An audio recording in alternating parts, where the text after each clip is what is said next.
4 бөлүм. Ошентип адамдар бизди Машаяктын кызматчылары жана Кудайдын жашыруун сырларын билген үй башкаруучулары катары эсептей алгандай болушсун. Үй башкаруучулардан болсо ишенимдүүлүк талап кылынат. Мен жөнүндө силер кандай ойдосуңар? Башкалар кандай ойдо? Мен үчүн бул маанилүү эмес. Өзүм да өзүмө баа бербейм. Абийирим таза, бирок муну менен актанбайм, анткени мага Кудай өзү сот. Ошондуктан теңир келгенче алдын ала эч соттобогула. Теңир келгенде караңгыга жашырылганды жарыкка чыгарат, жүрөктөгү ниеттерди ачыкка чыгарат. Ошондо Кудай ар бир адамга ишине жараша мактоо айтат. Ыйык жазуудан четтеп, ашыкча акылдуу сунбаганды бизден үйрөнүшүңөр үчүн, бир адамды экинчи бир адамдан жогору эсептебешиңер үчүн, бир туугандар, мен бул сөздөрдү силер үчүн өзүмө жана Аполлоско тиешелүү кылып айттым. Ким сени башкалардан жогору эсептеп жатат? Бардыгын Кудайдан алган жок белең? Эгерде бардыгын андан алган болсоң, анда эмне үчүн албагансып мактанып жатасың? Силер тоюп калдыңар, силер байып калдыңар, силер бизсиз эле падышачылык кыла баштадыңар. Силер чыны менен эле падышачылык кылып жатсаңар гана, анда биз да силер менен бирге падышачылык кылмакпыз. Кудай бизди, элчилерди, өлүмгө өкүм кылынган акыркы адамдардай кылып койсо керек деп ойлойм.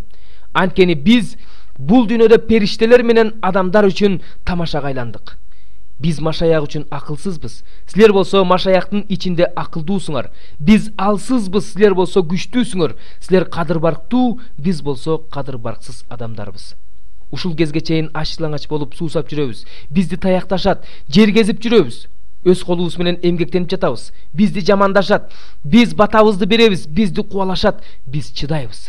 Бизди тилдегендерге жылуу жооп беребиз. Бул дүйнө үчүн биз ушул кезге чейин шыпырынды жана таштанды болдук. Мен муну силерди уяткарыш үчүн жазган жокмун. Силерге сүйүктүү балдарым катары акыл насаат айтып жатам. Машаяк жолунда насаатчыларыңар көп болгону менен силерде аталар аз. Жакшы кабар таратуу аркылуу Машаяк Иса жолунда мен силердин атаңар болуп калдым.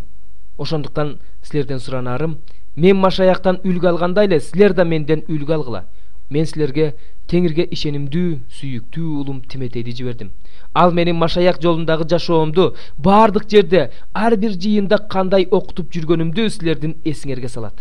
Мен силерге барбачыдай болуп, кээ бирөөлөр көөдөнүн көтөрүп жатыптыр. Бирок Кудай буйрса мен силерге жакында барам. Ошондо мен көөдөнүн көтөргөндөрдүн сөзүн эмес, күчүн сынап көрөм. Анткени Кудайдын падышачылыгы сөз аркылуу эмес, күч аркылуу көрүнөт. Кайсын сынга алайсыңар? Таяк менен барганымдыбы, же сүйүү жана момундук менен барганымдыбы?